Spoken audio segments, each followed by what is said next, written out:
Let's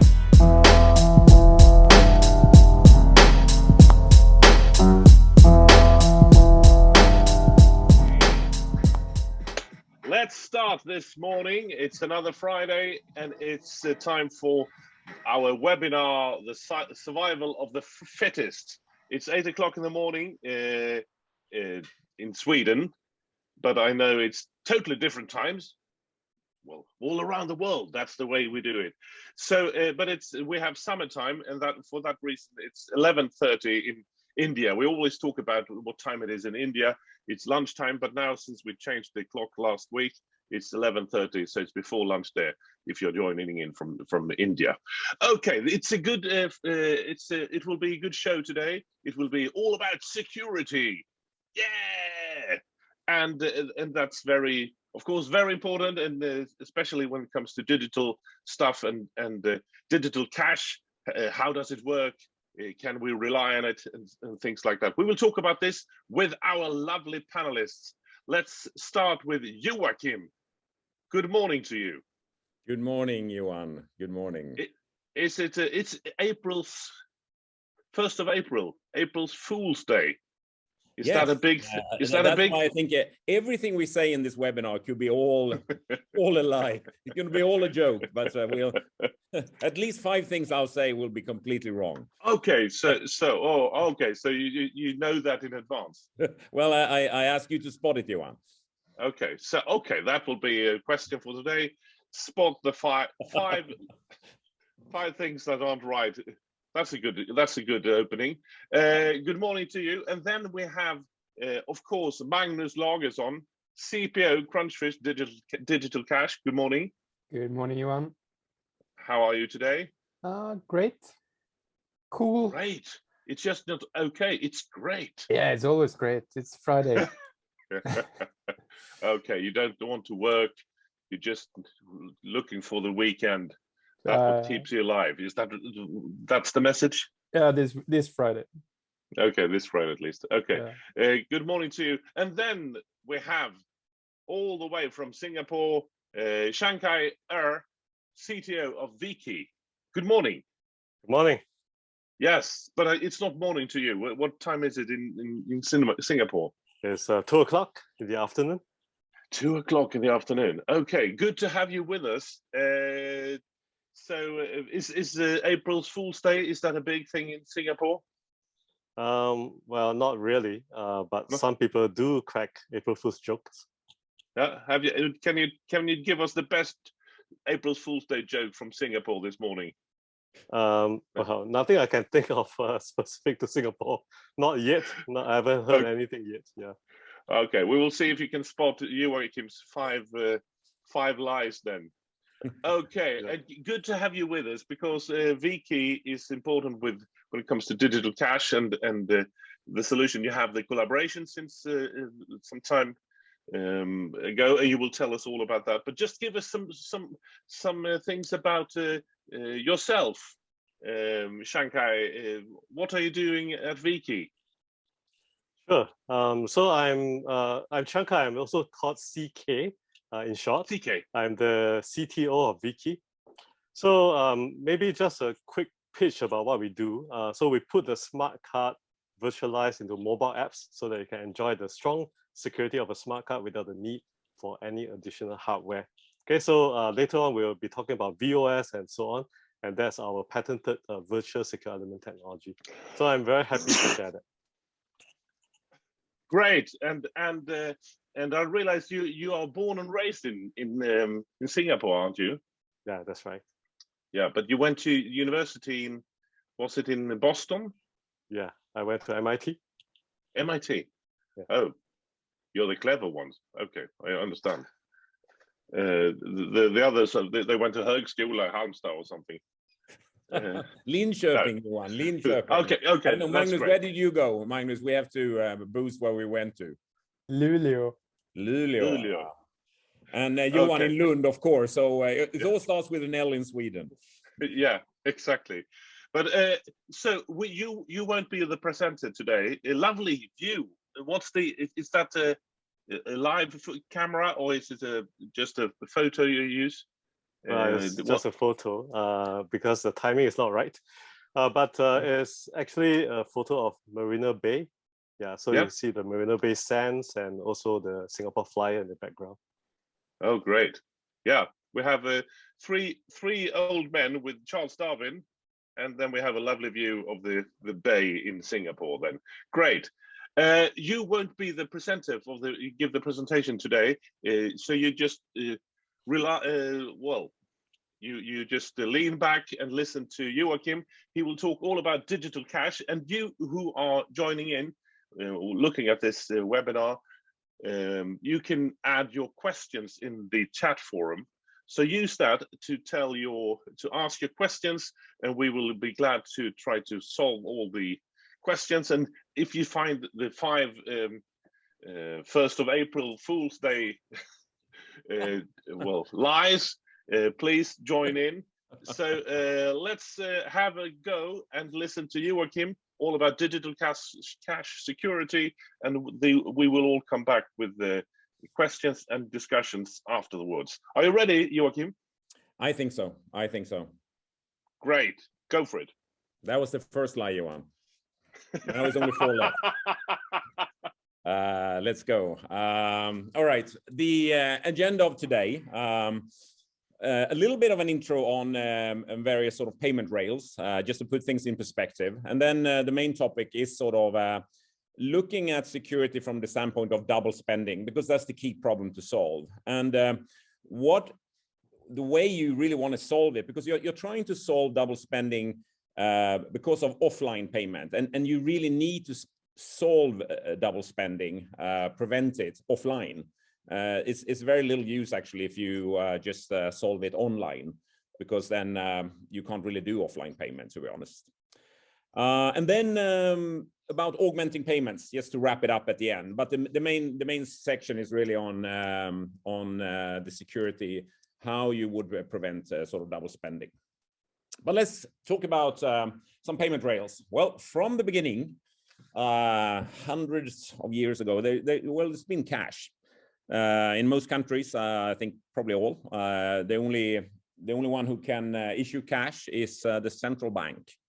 The money that people have in bank accounts are not issued by the central bank. It's sort of digital money, and it's guaranteed by the banks. And the payment service that came around sort of 50 years ago were card services that came around.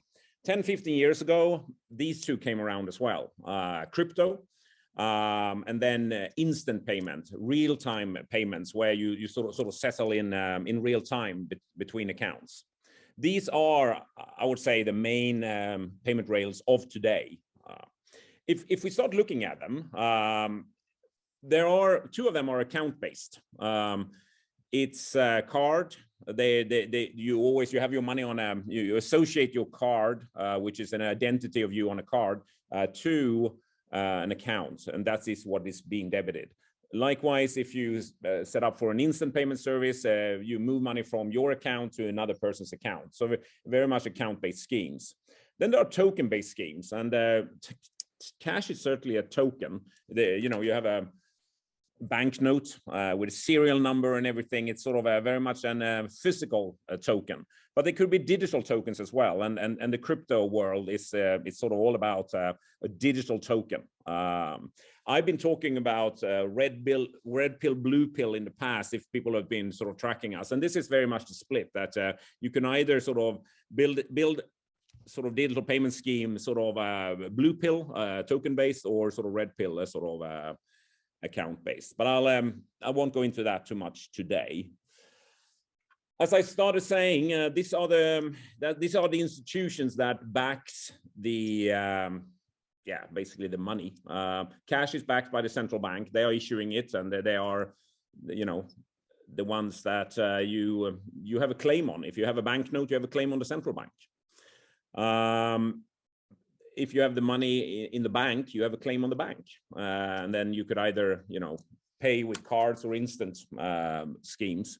And then there is this crypto thing, and then it's sort of been developed a little bit to get away from the central banks, and that we can do it sort of by having trust instead of having trust in a central bank. You have actually trust in in a technical structure called a blockchain. So there is computers that all in consensus would agree that the chain of transactions that has sort of happened here, they seem to be all right. So the actual token that you have is sort of a legit token, and then you could sort of split the token in two, one for the who receives the payment, and you keep the change, really. But it's all about a blockchain which guarantees it. Looking at cash, analog or physical, it's very much physical money, and then there is digital money on the other sort of schemes here, really. And likewise, the first three schemes are very much schemes that have been developed to be online schemes, where you need to be online really to use cards. That you could actually receive a card payment offline, but then there is some risk that has to be assumed by the acquiring side, the receiving side, and the acquiring bank would normally put some limits on that. How much can you receive? And that's it's called a floor limit. How much you can accept on the floor without being sort of online. And that differs with various sort of merchants, how much they are allowed in their card terminal to accept. So that's a little bit of an offline, but essentially it's an online payment scheme. Instant is very much online. You move money instantly between accounts online, and then crypto needs to go online to check on that blockchain that everything is, works. The only thing offline is sort of cash, and if there is sort of a fifth now rail coming into play, and this is the central banks playing around with something called CBDC, central bank digital currency. So the central banks are looking at, maybe we also should have a digital sort of currency, not just an analog one or physical one. There are many central banks around the world who are thinking about this, and some have even come into a pilot stage of how to do it. But they've all gone for a scheme where I would say is very online oriented, and they are then preventing online double spending then online. It could either be similar to how it's sort of done in a token-based scheme, that they go out, they go up, and they sort of have, there is some blockchain, but typically they would have some sort of central register that they can go, and a central ledger to check that a certain payment hasn't been sort of consumed before or used before. And likewise, I think if we have an account-based scheme, and some CBDC schemes are account-based, then you would be, either if you have a direct model, it's a central bank that would, always look at that you haven't double spent anything, or they will delegate it to the banks to check their ledgers that everything is fine with this sort of payment.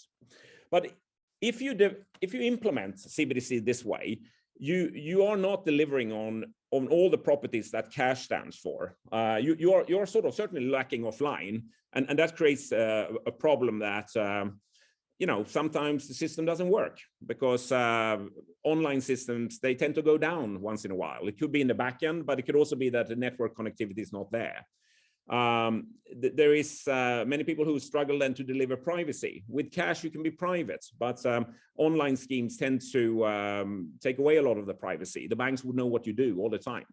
Availability, inclusion, or other words, sort of inclusion is sort of that you don't have to onboard with cash. If you come to a country and you receive a banknote, you are already sort of onboarded, that you have received some money, and that same sort of inclusiveness is interesting to look at. How can we achieve that with a digital scheme as well? But all these schemes, as I was saying, are lacking that, and then you are not really delivering on what cash stands for.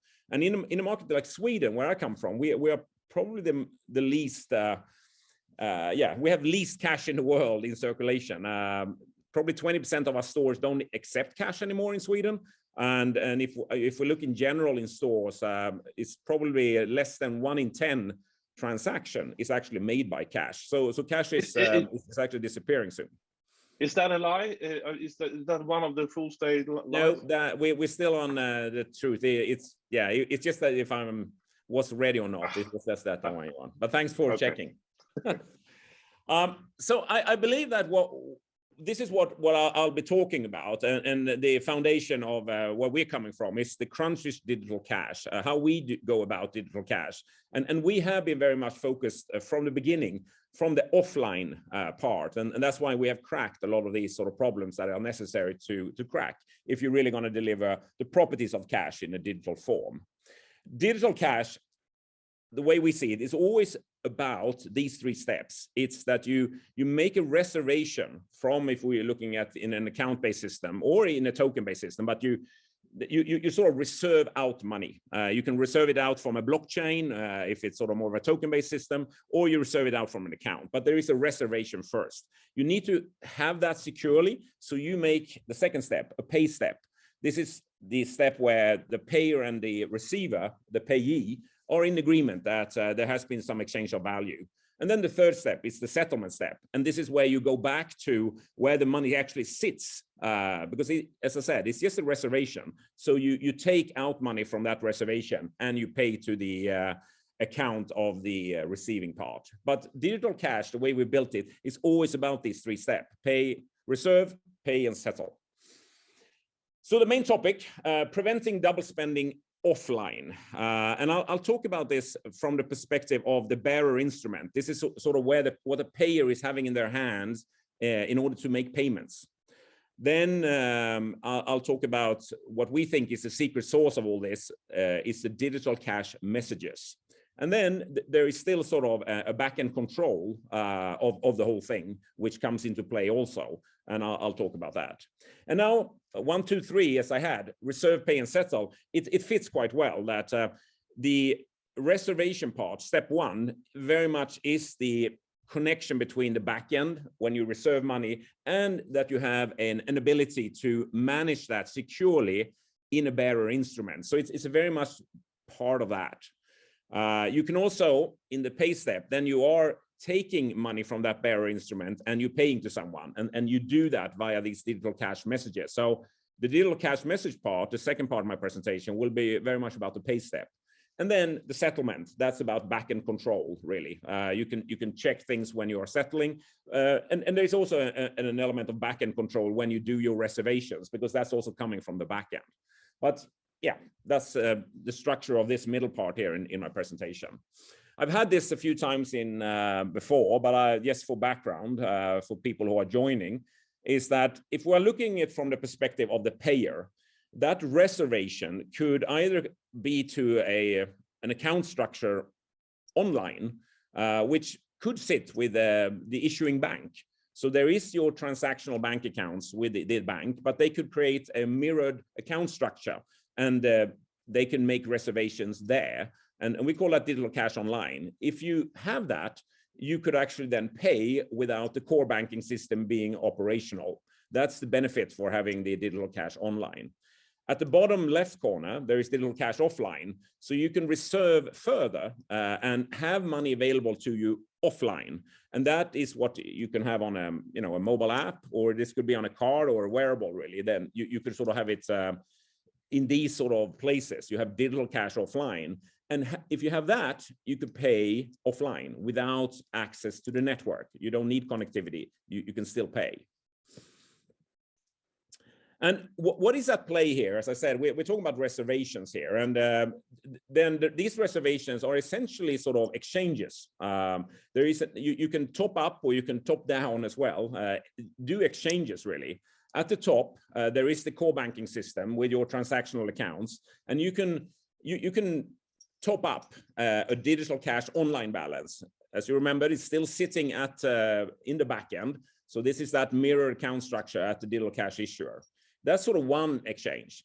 Another exchange is happening between that digital cash online balance and digital cash offline balances that could sit in one or many sort of mobile apps.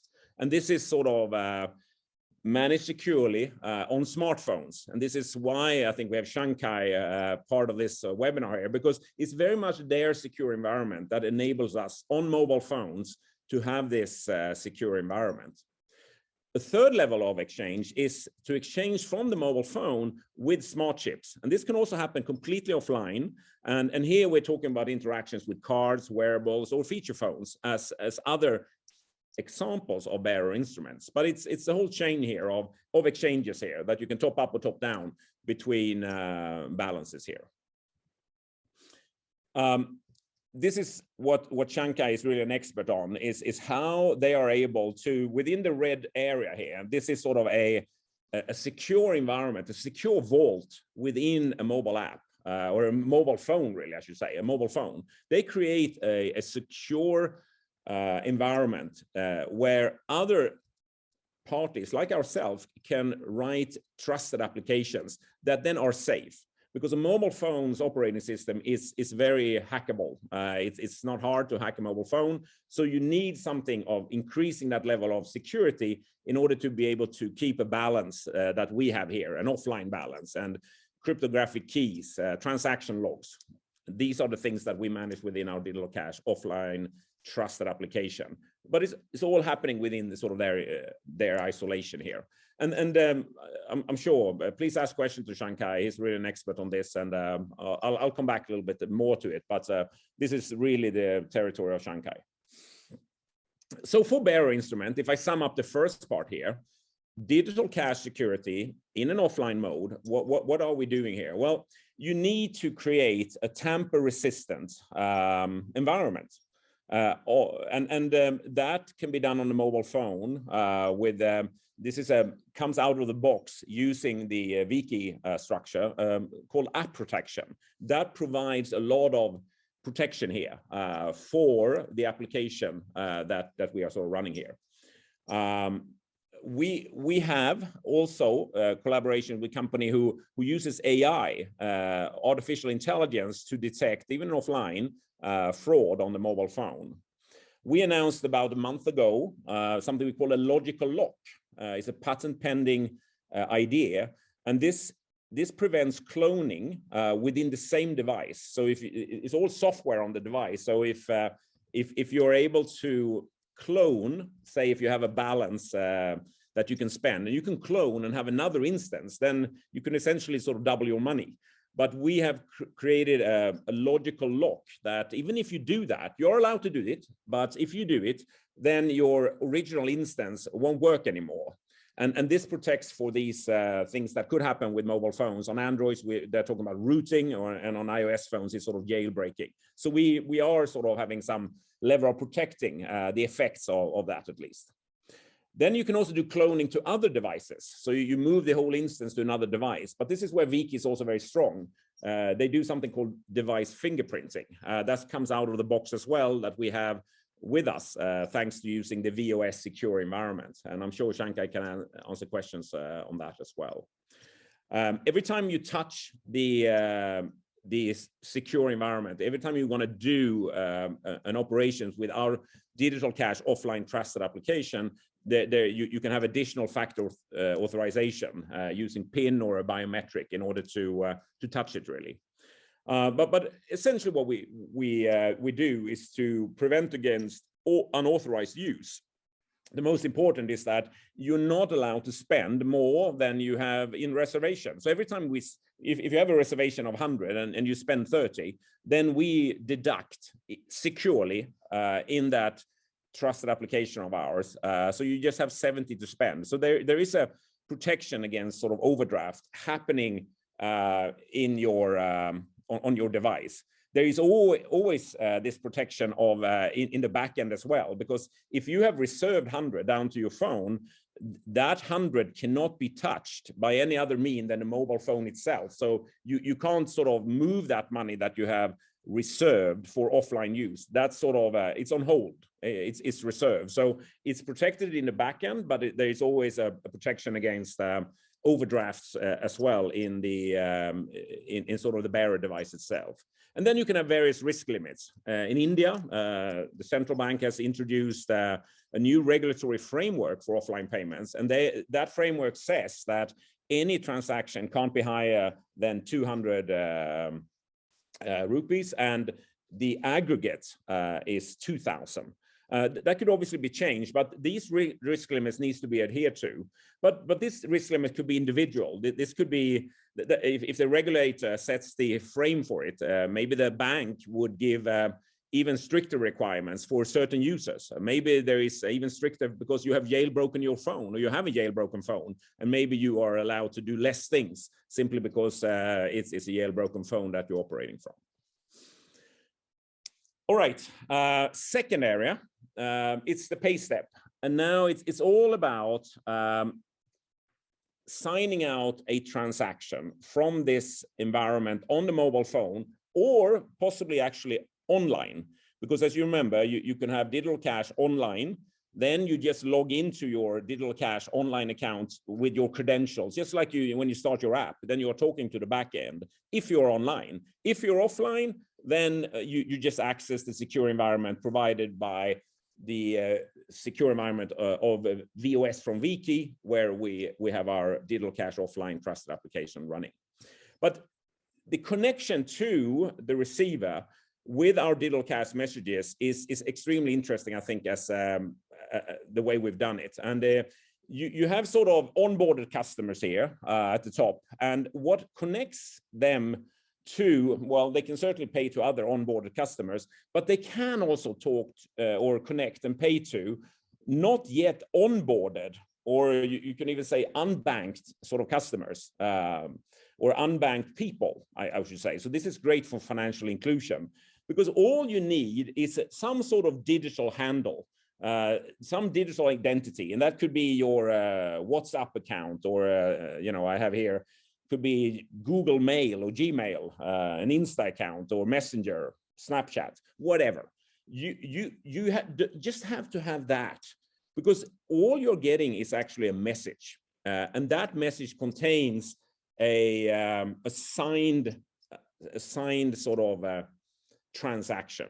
And I'll talk a little bit what I mean with a signed transaction, but it means that building out a system like that, you don't have to build for both an issuing side with a lot of payers, and then at the same time an acquiring side. You could actually build it as you go along, which is a complete sort of it makes everything so much easier. And then, as I said, you can interact with feature phones or sort of smart chips on cards, wristbands, key rings, and even pay to sort of PC registers, really, in the shop, really. But easing up the acquiring side, the way that digital cash messages does is extremely interesting, I think, for building sort of payment systems. This could be for CBDC, but certainly also for commercial payment systems of today, and for countries in order to get faster digitization or financial inclusion. Looking at from the payee side, we had the payer side. You see these digital cash online and offline. These are in the sort of black here. But the payee, they are then receiving that digital cash message, and they could verify that this is a legit message themselves if they have downloaded what we call a digital cash verifier. If they have online connectivity at the time when they receive it, they can go online, and that verifier could reside on some other trusted place. This could be at the central payment switch of the country, or a central bank, or maybe with the issuing bank. But this is a way to verify that the payment is legit. They can also maybe be also have a digital cash offline facility as well, and they need a secure environment then as well, and then they can pay forward if the regulator allows that they receive a payment and they can pay it forward without then first going online to bank it with their sort of payee bank. But they could also not having anything. This is they don't have onboarded at all. They just have, you receive it, as I said, on maybe on WhatsApp here. And then if they are connected online, they can go to any of those verifiers online in order to get trust in that the payment is legit. And then they can also get a link that maybe with the issuing bank where the payment came from, that maybe you want to onboard with us and become a customer of ours, and in that way be part of the digital payment game as well. So similar picture. You saw that from the orange lines here. This is all these exchanges between the backend and the digital cash online in the backend as well, to the mobile phone and to a card. But then we are talking about either online or offline payments here, that we can transfer digital cash then from a mobile phone to a card and then vice versa. But we can also do online payments where we send these digital cash messages from that digital cash online balance and then out to a receiver on a phone, for instance, here. So this is sort of just a simple way to show that what happens in between sort of two stacks here. One is for one user and another one is for another. These digital cash messages, it's all about, as I said, signed data, and signed data is a sort of, it's an asymmetric cryptographic operation that you sign it with a key, your data, a cryptographic key. You sign the data, and that means that when you have signed it with that key, you could, on the receiving side, check that there hasn't been any alteration of that message or that payment before it was received. So you're sort of protecting yourself for something which is called man-in-the-middle attack, that the man in the middle could actually go in here and do things by sort of snapping up this message. That cannot be done, because then they break the signature. That is sort of what happens here. But you can also then know that you have authenticity. So there is a sender which is onboarded in the system that has sort of created this sort of message. And the message itself contained signed data, which is represented in clear text. This could be a payment request from the payee, timestamp, certainly the amount, part of a payment transaction data. And then, as I described earlier, some hooks, which you can use if you are able to go online to verify that this incoming payment is legit. You don't have to have anything. You just go online to find a digital cash verifier online, and then you can verify it. But it could also be another hook to the issuing bank that you can opt to open an account, so you become part of the payment system really here. And yeah, back again to a view of the payee here, and I'm just showing where we have cryptographic sort of keys, private keys for the user. There would be here digital cash online. There would be a sort of a key here. There will be a key also for digital cash offline, managed securely here, because we have that secure environment.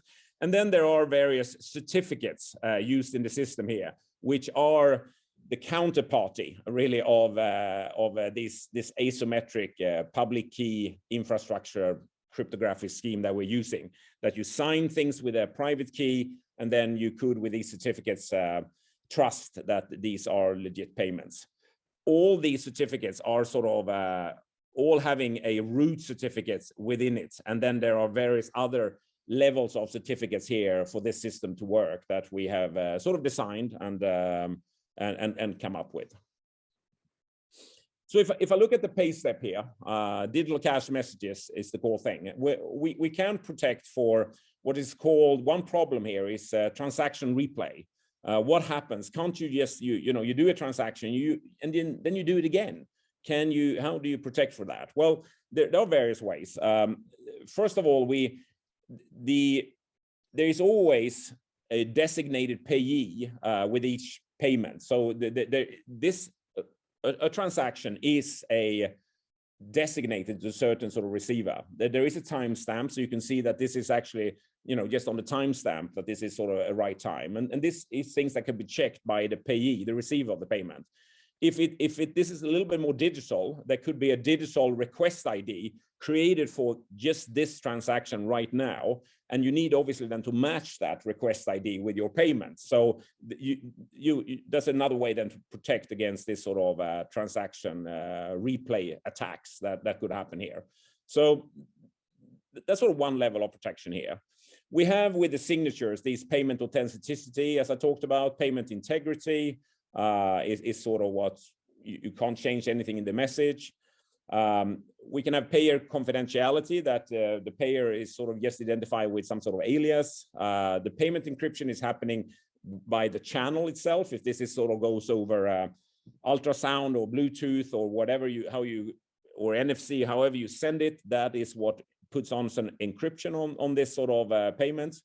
And then what we file actually, and this could have been one of those April Fools, because 1 minute after midnight, and we do that when we come up with really cool ideas. Yesterday, we actually filed a patent, one of the first one, I think, in the world, for making digital cash actually safe for attacks using quantum computing. Quantum computing are future computers which are so fast, so they will crack many of the security schemes of today. Certainly the RSA-based and elliptical curves-based systems for public key infrastructure will be cracked by quantum computing. So you need to come up with ways to how do you solve that. And we have actually then filed a patent for a really beautiful way of protecting for quantum computing attacks. And then in the background, the settlement step, this is where the backend control in. And we certainly have that, the reconciliation.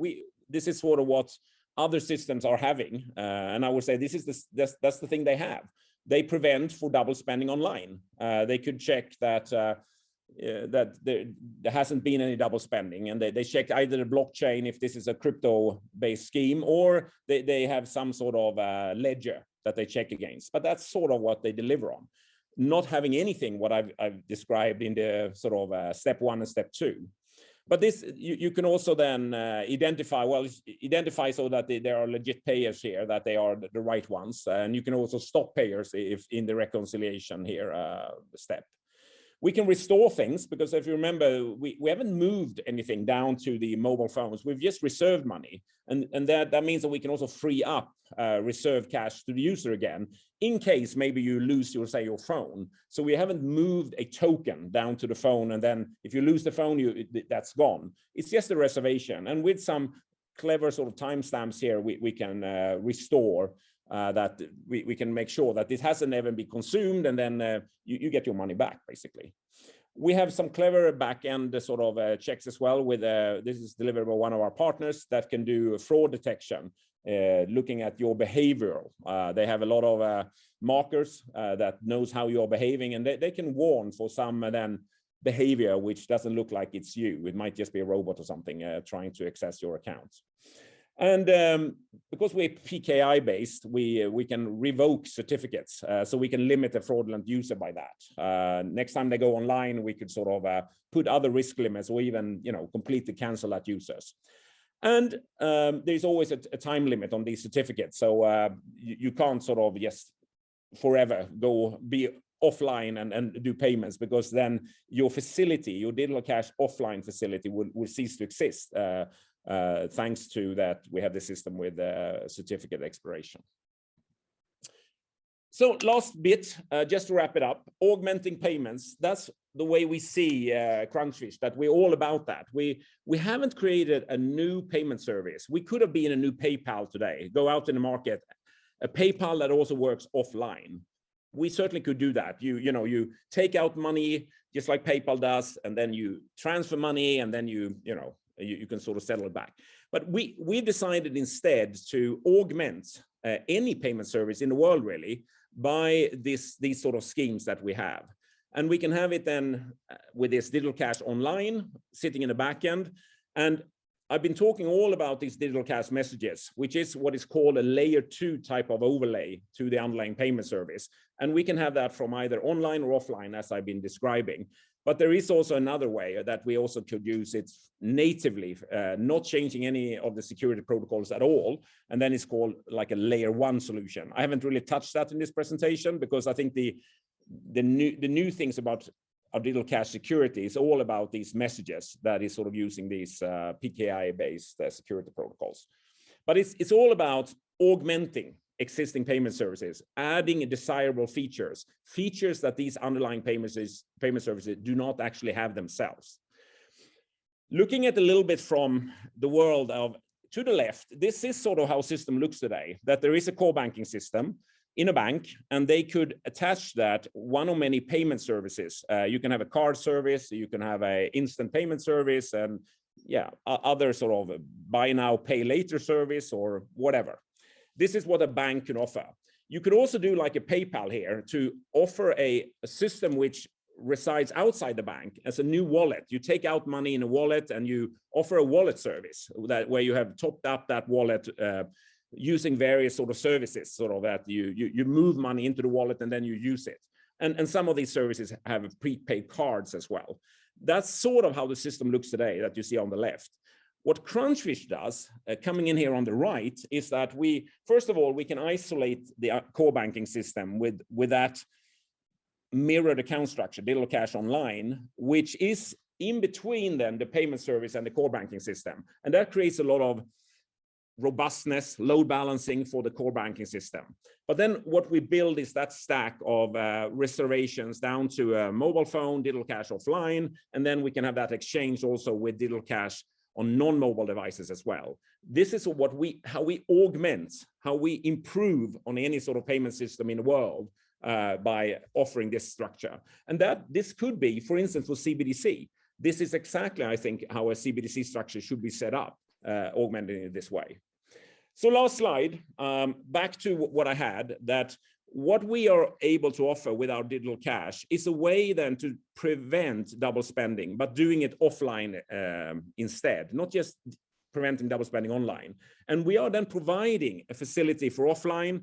We're providing privacy. I haven't talked too much about that, but it's all about the fact that you can be actually anonymous as a receiver. You are just having a digital handle somewhere. That creates privacy opportunity for you. And this availability inclusion that we'll be talking about. So this is actually, I think, an ideal system really to use for a CBDC type of payments. And with that, I also want to say that we are coming back with CBDC because we think this is so highly interesting. So the next Digital Cash webinar will be on CBDC that we are starting up with an ecosystem innovator in India called T-Hub, and that's in 2 weeks. So I really want to highlight that that's going to be a lot CBDC focused. Johan, did I manage in 20 minutes or did I take 50? Well done. It was in between, I believe. Yeah, exactly. Well, you have always. I think you have a fantastic energy, and we can all feel how much you believe in this and the idea, and it's very easy to follow, I would say. So thanks for this presentation. I'm just curious about the 5 things. No April Fools. Well, that was the April Fools, Johan. Okay. Yeah, well, I got you. Because I was sitting last night with a friend of ours, Hans Andersson. I said, I have to find an April Fool's joke for Johan Wester. And I think I just got you, Johan. Yeah, and I'm always a bit naive, so you definitely got me. So, just before we get our friends in the panel with us, I just want to ask you about your last slide. Can you take that back Sure. with the 4 cases: card, instant, crypto? Yeah, that one. Can you just from that give me some example? Can you give some example of these 4: card, instant, crypto, cash, and how your solution applies to that? In Sweden would be, card is sort of Visa, MasterCard, instant is Swish, crypto is sort of Bitcoin. In India, it would, I guess, be the same. Bitcoin or Ether, instant is UPI, and card is the Indian scheme RuPay or Visa, MasterCard as well. Yeah, and your solution, does it apply to how in these examples? Yeah, we would provide benefits to them as well. Like if you have a UPI scheme, it's an online scheme, but with digital cash, we can make it much more stable because we can give them 100% sort of payment availability because you can pay all the time. So we add that feature, say, to UPI. And for a crypto scheme, we can speed it up, which is absolutely necessary in order to have faster transactions. For a CBDC scheme, I think it's highly interesting because there are a lot of things associated with cash, like privacy and inclusiveness offline, which needs to be preserved, and we add those features in a CBDC environment.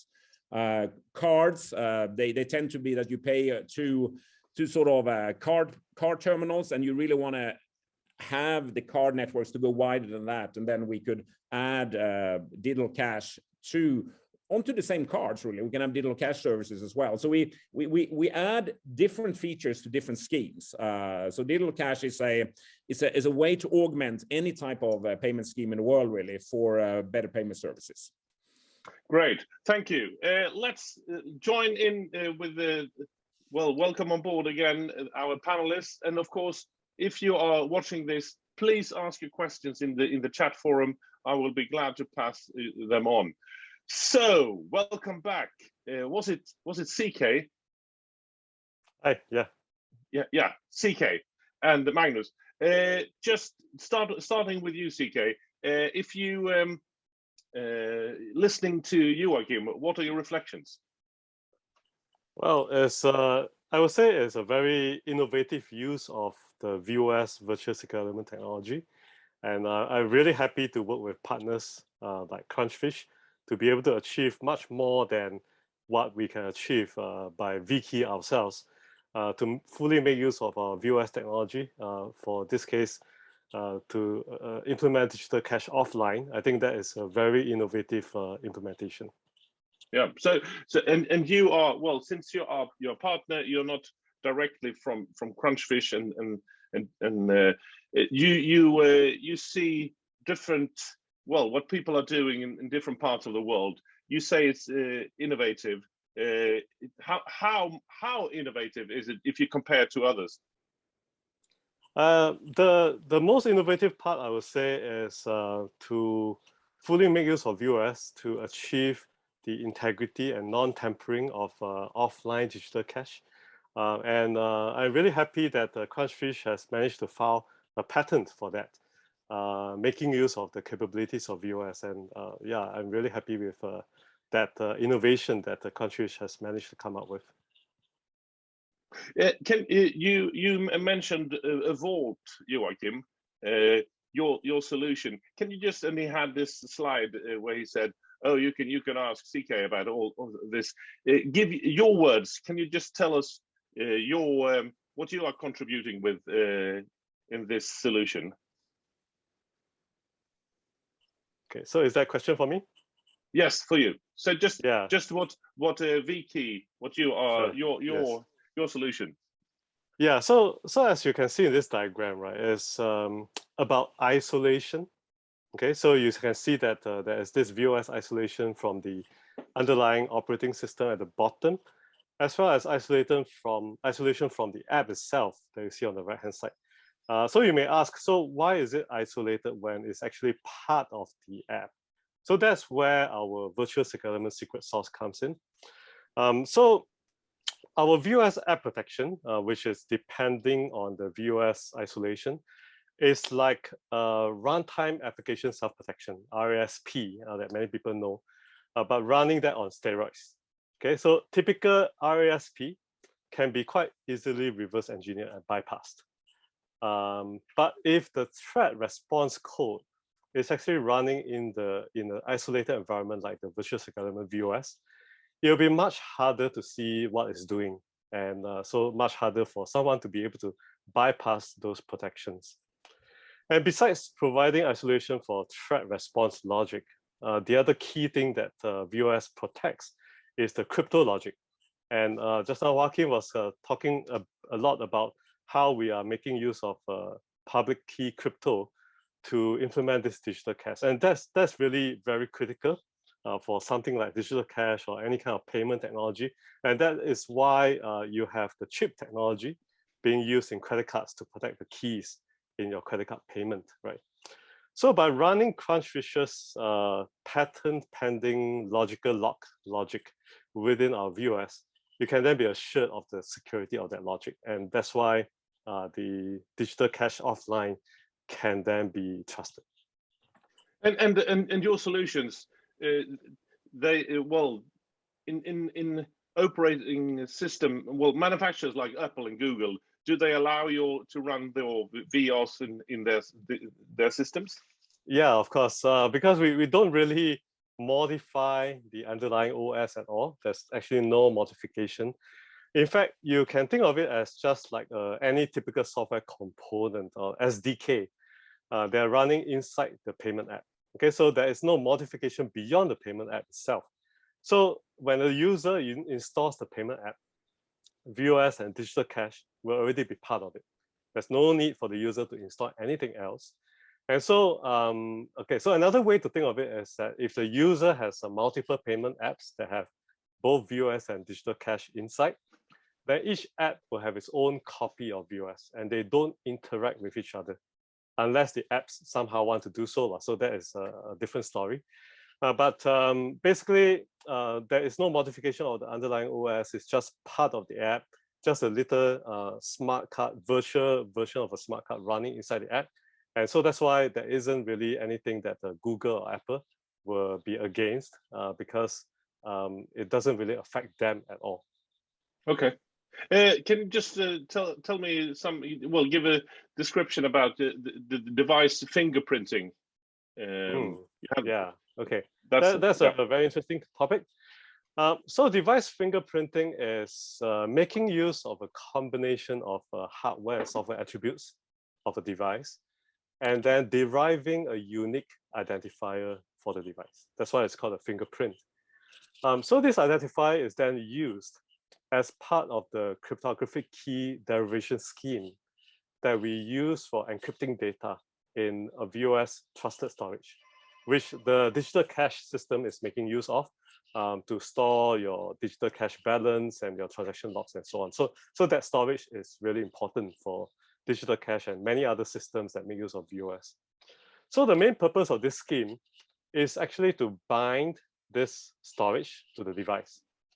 So or you can also think of it as an anti-cloning measure, okay, such that if the app and data are now copied to a different device, then the device fingerprint will not match, right? Because it's a different device, the attributes will be different. So the device fingerprint will not match. And if the device fingerprint doesn't match, then the key for decrypting the data cannot be derived, right? So it's really a cryptographic binding of the data to the device. And that is something that only VOS is able to achieve. Great. Thank you so much, V-Key. V-Key, Chiangkai. Plenty of keys and kais here. Okay, Magnus and Joachim, I'm thinking of the three-part reserve, pay, and settle.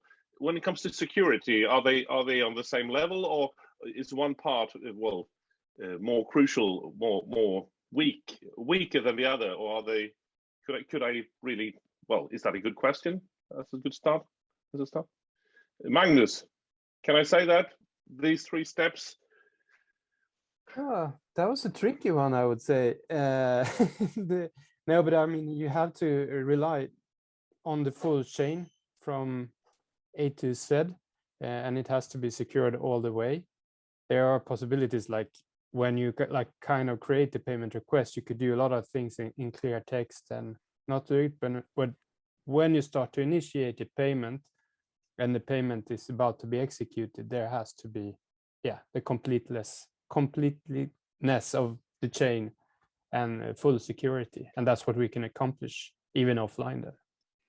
But if someone tries to disturb your system or get through it, are they could they attack from all these three levels, or just it doesn't work like that? Joachim, yeah, they could attack everywhere, but I will leave it to Joachim to say what we do. Joachim. Yeah, there are various very known attacks that is happening. I talked about man in the middle, where you receive some of those messages and you come up with a way to maybe do something with it. We have transaction replay attacks. We have that you go in and you try to jailbreak the phone, or you do things, you clone things, or there are many attacks. But as I've been trying here to explain, is that we have built very many sort of ways to prevent from that happening in order to secure that this could happen even in a complete offline mode. And we would never have done it without the help of V-Key, who provides the baseline here for the issuing or the payer device, really. I think that's been very key. And then the other, I think, key idea that we've had is to use that asymmetric cryptography using PKI, where I really like the fact that the receiving side do not have to be, it doesn't have to be a peer-to-peer payment. Very many payment systems are building it that way, that it needs to be a peer-to-peer payment. So you need to onboard both sides in order for something to happen. We have a very asymmetric way of doing it, that you need a very secure ways from the payer side, which could be online or offline help with the help of V-Key. But on the receiving side, we are very light, and that creates a lot of opportunity for expansion and building a payment service. And so our system is very focused on having a secure way of on the payer side, maintaining the balance and all that stuff. Yeah.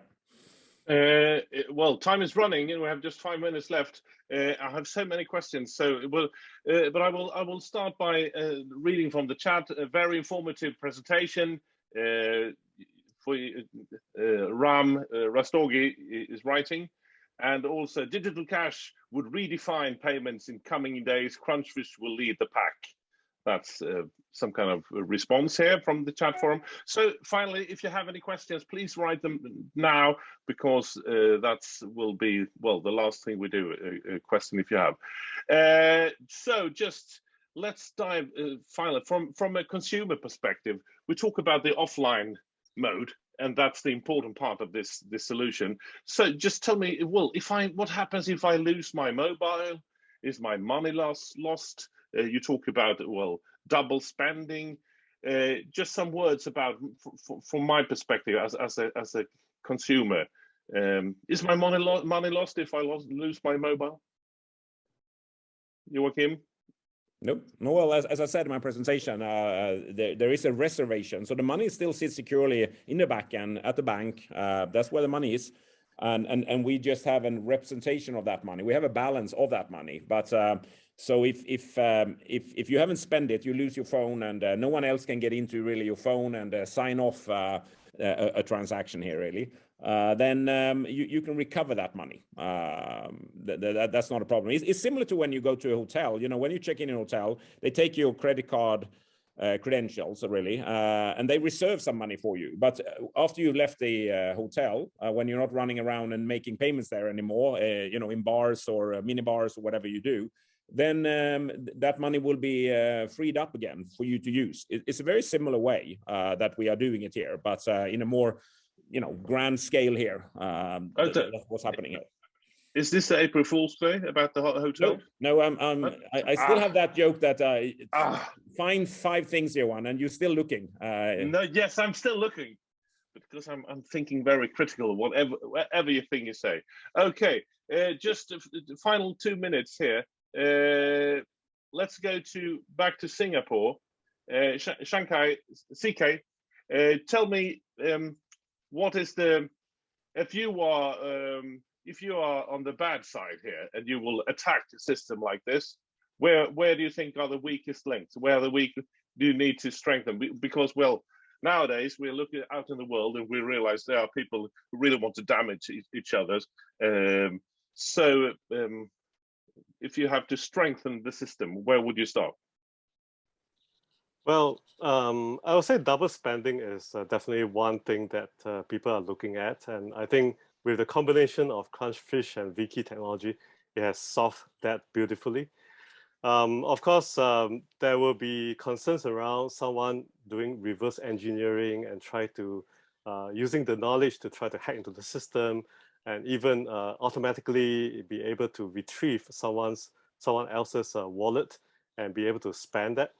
Okay, so that is where I think the VOS technology really comes into play, where we really put a virtualized version of a smart card into the hands of the consumer running inside the app itself, so that anything that is inside the VOS, inside the virtual secure element, any attacker will not be able to do any kind of reverse engineering. They wouldn't be able to see what's happening inside the data that's loaded. They wouldn't be able to modify any of the account balance or the transaction logs and so on. And that's because it's as secure as a hardware smart card, right? So people have been trusting the hardware smart card for decades already. Hardware smart card has been used in credit cards, in e-passports, in SIM card. So everyone has a SIM card, and that's actually a smart card. And that is a proven technology. So that's why we don't think there will be any concerns around using a virtualized version of that to contain your digital cash. And do you think the quantum technology will be a problem? I don't think so. If what Joachim said earlier on about the quantum protection is true, so I don't think that would be a problem anymore. Oh, they're so ahead. They just solved it all. Okay, Magnus, any final words from you? Any where are you heading? Looking at for the future, where might be the weak links for the future, or do you sitting safe and well, calm at the moment? Yeah, but we always look into the future, and I think the patent we sent in tonight is one of the things we do to stay secure, as CK said. Quantum has been like a problem for all payment systems going forward, and now we have the solution. So, I mean, that's a pretty cool product. Yeah, well, I want to hear more about that, I realize. Joachim, so are you calm, or do you see, well, new obstacles further?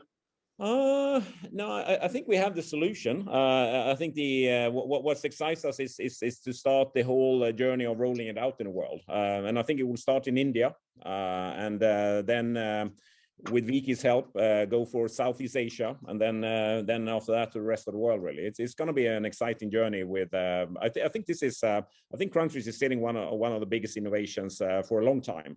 That will attack something called digital payments, which is pretty big, actually. Lovely. And with those words, we will have a look for our final question for you. Just in a minute, but can we just have a look at the next 4 events, our webinars for April? A short presentation, Joachim. Yep. Next week it will be our R&D director, Daniel Millison, who will be talking about really what makes everything tick around gesture interaction, because it's all about how we build this model using training data, and we pride ourselves what we've done there. So that's going to be quite a technical session, but if you're interested, come join. Daniel is a great presenter of it. Then, as I said, we're excited about the CBDC accelerator that we are co-hosting in India together with T-Hub, and they will be presenting from India on that one. It's going to be interesting. 22nd of April. We're going to skip 15th, by the way, because that's a public holiday in Sweden and in India. And then Crunchfish DNA on the 29th. And what we will do is to give you a good feel for what we actually have. I think there is an appetite for understanding more of our digital cash patent portfolio, not just this quantum resistant pattern we came up with, but just draw a picture of how does all our patent applications in this area, play together. And we're going to show that on May 5th. Okay, great. So that's the forthcoming events. Thank you all for participating. Magnus, V-Key, Joachim, what are you doing for the weekend? Magnus? It's Allsvenskans premiere, so we will go and see Bayern to win against Helsingborg, an easy win. Oh, okay. that hurts, Magnus. That hurts. Any thoughts about the Hammarby versus Helsingborg? Yeah, 0-3. CK. Any thoughts about? You can feel the tense in the room already. No thoughts about that. Okay. So what are you planning for the weekend? Just spending some good time with my family. Okay. Well, that's great. Joachim? Yeah, I actually read this morning that the first season of the Swedish sort of championships, it was only one team. It was only Örgryte, 1895, and it was only one game, and Örgryte played Örgryte, and Örgryte won. So I think that was a great way of winning the Swedish Corona. But that was when it all started in 1895. Well, great, and I'm looking forward to this weekend because we have this yearly occasion. We meet with about 20 friends from high school. We meet every spring, and we just party for 3 days. And it's we have to spend about €1,000 each during the weekend. So it's Johan, I have to ask you, any male middle-aged dancing? No, that was actually an April Fool. So no, it will be another boring weekend. So thank you all for participating. That was a bad one, but I had to at least bring in one lie to this event. Thank you all.